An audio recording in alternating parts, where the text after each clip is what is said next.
Millions of them provide the fungus with its food, and in return the fungus cultivates tiny mushrooms as food for the ants.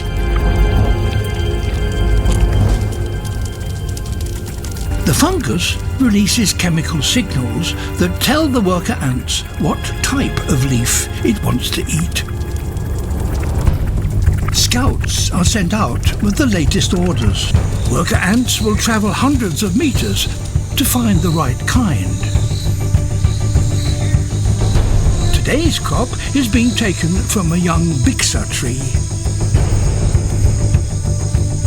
Just a few years old and still battling to reach the canopy, it can ill afford to lose any of its leaves.